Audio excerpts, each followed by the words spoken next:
नमस्कार। मुंबई से फिर एक बार आपके सामने देश और जनता के हित में सदैव तत्पर बात करने वाला आपका अपना रविंद्र जैन।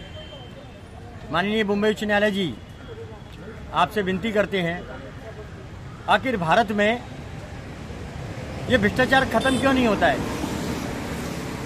क्यों इसके ऊपर अंकुश नहीं लगाया जाता है? ये बीमारी का इलाज क्या है? सबसे बड़ी बीमारी, जब भारत आज़ादी हुआ, भारत को 1947 के बाद जब आज़ादी मिली, तब से भ्रष्टाचार दिन प्रतिदिन बढ़ता गया। इसका कोई सीमा नहीं, कोई अंत नहीं, कोई इसको रोकने में सक्षम नहीं। इसकी वजह क्या? आपकी न्यायपालिका इतनी मजबूती के साथ काम करती है, सजा देती है, उसके बावजूद भी कोई खौफ नहीं। मजे की बात तो ये है कि जो शासन प्रशासन ये दम भरता है कि हम भारत के सम्मान को जिंदा रखेंगे, तिरंगे की सौगंध खाते हैं, फलाना ढिमाका सब तरीके की बात कर लेते हैं, सत्ता पर आ जाते हैं। उसके बाद इनका पहला कर्तव्य क्या बनता है कि देश की व्यवस्था को संभालें। लेकिन ये आके क्या करते हैं? ये देश को लूटने का काम करते हैं। माननीय मुंबई उच्च न्यायालय जी, मैं ये विनती करता हूँ आपसे, भारत का भ्रष्टाचार कब और कैसे खत्म होगा, इसके पीछे क्या तरीका होगा और क्या सिस्टम होगा इसका, वो समझ में नहीं आता है। जो आता है वो भारत को लूटता है। लोग इतिहास पढ़ते हैं, बच्चे पढ़ने जाते हैं, ये पढ़ते हैं कि भारत 900 साल गुलाम रहा, मुगलों ने शासन किया, अंग्रेजों ने शासन किया, लेकिन इसका नतीजा क्या?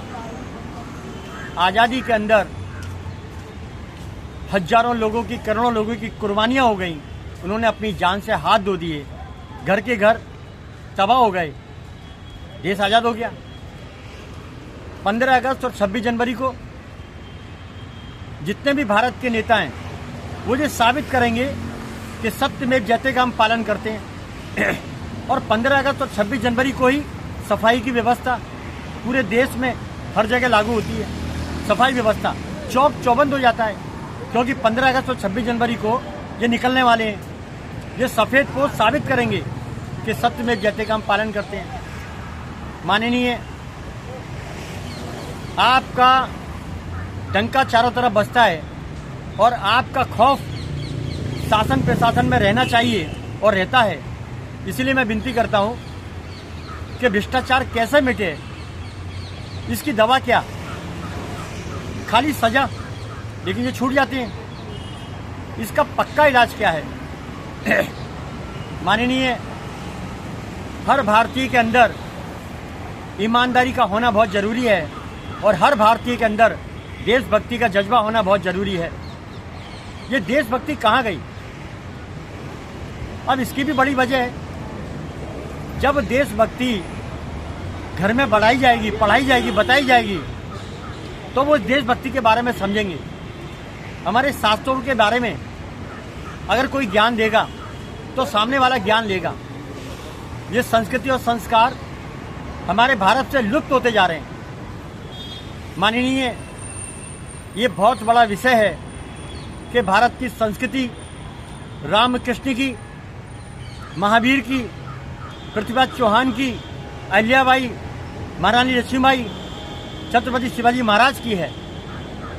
ये संस्कृति संस्कारों का देश है। माननीय, ऋषि किसी का देश है। आज हर आदमी ज्यादातर इसमें भ्रष्टाचार के अंदर लिप्त हो रहे हैं। डेक्से कारोबार हो रहे हैं, मिलावट के धंधे हो रहे हैं, अवैध कारोबार हो रहे हैं, क्या क्या धंधे हो रहे हैं गलत सलत, जिसमें लोगों की जान से, लोगों के मानसिक दिमाग से खिलवाड़ किया जा रहा है, लोगों को झूठा फंसाया जा रहा है, लोगों को बीमार किया जा रहा है, लोगों के पास खाने को नहीं है, इनकम सोर्स नहीं है। लेकिन जो गलत करने वाले हैं उनको पूरी छूट है। ये विषय है माननीय, गलत करने वाले के ऊपर कानून का डंडा नहीं चलता है। आपकी कोर्ट में तारीखें मिलती हैं, शासन प्रशासन की मिलीभगत इतनी जबरदस्त है कि सच बोलने वाले को फंसा देते हैं, मरवा देते हैं, जैसा कि होता आया है और हो रहा है, खुलेआम हो रहा है। आवाज़ उठाने से लोग डरते हैं क्योंकि गुंडे मवालियों की, वसूलीबाजों की इतनी ताकत है ऊपर तक, इतनी पहचान है ऊपर तक। इसका तथ्य आपको बता देते हैं कि मिली भगत जब होती है शासन प्रशासन की, चंद लोगों की, तो बोलने वालों को कानून के जरिए, किसी गुंडों के जरिए उनको फंसा के मरवा देते हैं। माननीय, ऐसा चाल चालू है। हमें शर्म आती है, दुख होता है कि हमारे भारत के अंदर इतने योद्धाओं ने जन्म लिया, उनके नाम को, उनके इतिहास को कलंकित किया जा रहा है। बड़े बड़े माफिया पैदा हो रहे हैं। भारत में पहले योद्धा पैदा होते थे, लेकिन आज माफिया पैदा हो रहे हैं। ड्रग्स माफिया ले लो, दूध में मिलावट वाला माफिया ले लो, फेरी वालों को बैठाने वाला माफिया ले लो, वसूली वाला माफिया ले लो, गलत सलत काम करने वाला माफिया ले लो, उल्टे सीधे काम कराना है, बिल पास कराना है, बड़े बड़े सरकारी डिपार्टमेंट में वसूली का काम इकट्ठा करने के माफिया ले लो। माननीय, पूरा हिंदुस्तान इन माफियाओं के चपेटे में है। लेकिन भारत योद्धाओं का देश था, अब ऐसा शब्द लगाना पड़ रहा है कि योद्धाओं का देश था। छत्रपति शिवाजी महाराज की गरिमा को ये लोग नहीं पढ़ते हैं, पृथ्वीराज चौहान के इतिहास को नहीं पढ़ते हैं, महारानी लक्ष्मीबाई की वीरता को नहीं पढ़ते हैं, तो आखिर क्या करते हैं? सिर्फ भ्रष्टाचार वसूली।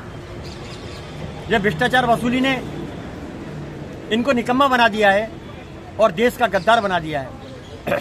माननीय, ये अय्याशी का जो फंडा चालू है, बार बोतल का जो एजेंडा चालू है, पूरा देश खतरे में आ चुका है। माननीय, कई हजारों बांग्लादेशियों को लाया जा रहा है और फेरी वालों के रूप में बैठाया जा रहा है। इससे भारत की जनता को खतरा है। और जितने भी फेरी वाले बैठे हैं वहाँ खाना लगाने वाले, खिलाने वाले, क्या खिला रहे हैं जनता को, इसकी कोई गारंटी नहीं है। वो तो खिला खिलू के भग जाएंगे और लोग बीमार हो जाएंगे, या बहुत बड़ा खतरा पैदा हो सकता है।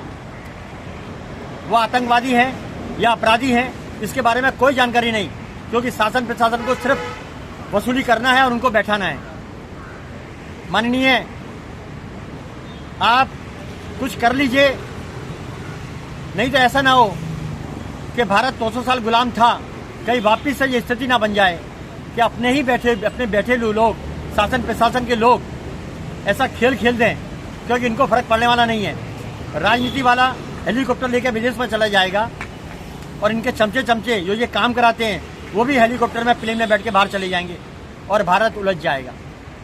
माननीय, विनती करता हूँ आपसे, भ्रष्टाचार का बीज जिस तरह भारत में और मुंबई में पनप रहा है, उस पर अंकुश लगाइए और हर माफिया गिरोह की चाल पर अब ठोकने का इंतजाम करिए।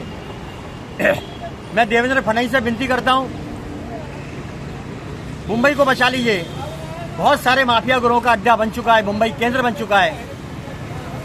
उनको योगी स्टाइल में तारीख नहीं मिलनी चाहिए, ठोक दीजिए और मुंबई को बचा लीजिए। अपना पहला कर्तव्य बनता है हमारा भारत बचाया जाए, दूसरा कर्तव्य जनता को बचाया जाए। ये सबसे पहला कर्तव्य बनता है हमारे राजनेताओं का। लेकिन यहाँ तो कोई सुनवाई नहीं है।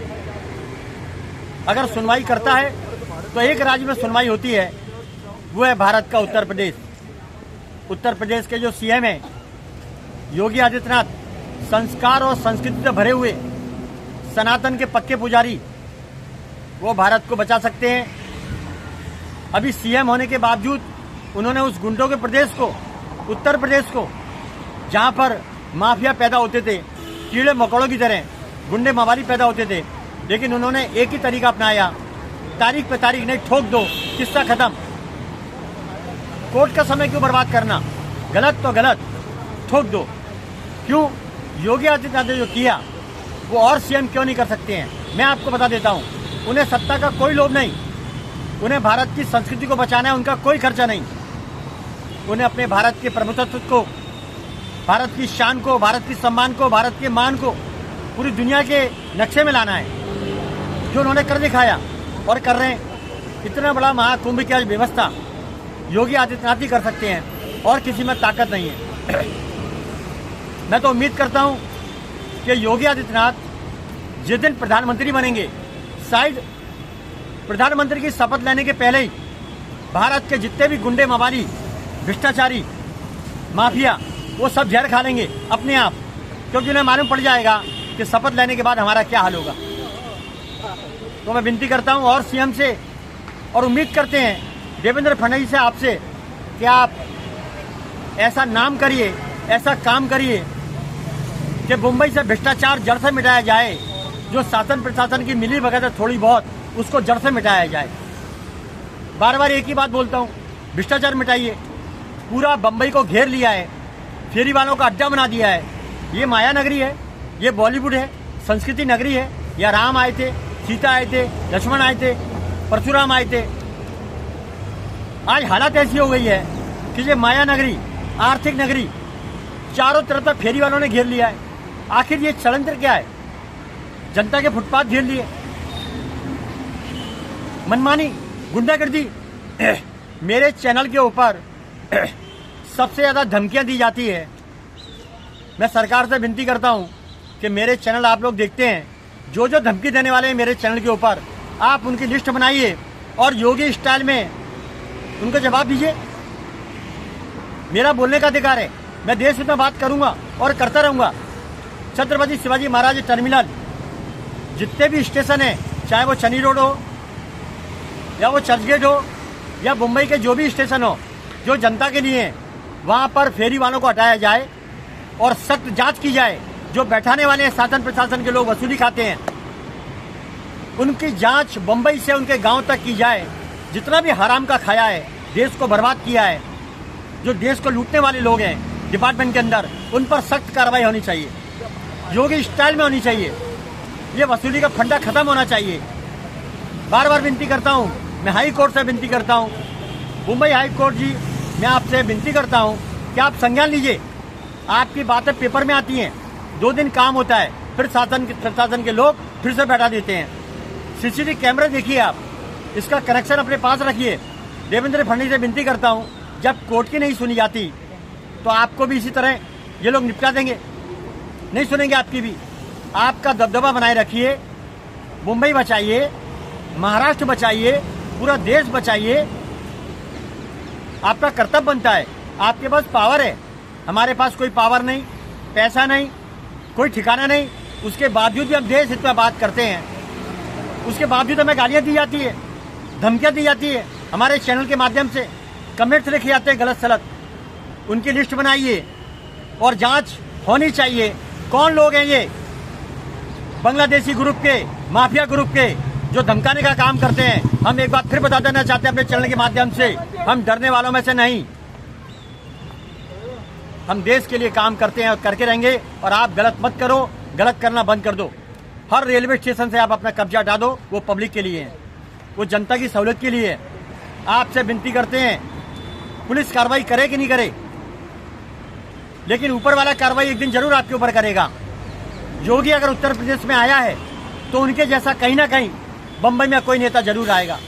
तो मुझे तो एक ही नेता दिखाई देता है, सीएम देवेंद्र फडणवीस से उम्मीद करता हूं आपके अंदर योगी छवि है, योगी स्टाइल में आप काम करेंगे, ठोक देंगे, तारीख नहीं देंगे।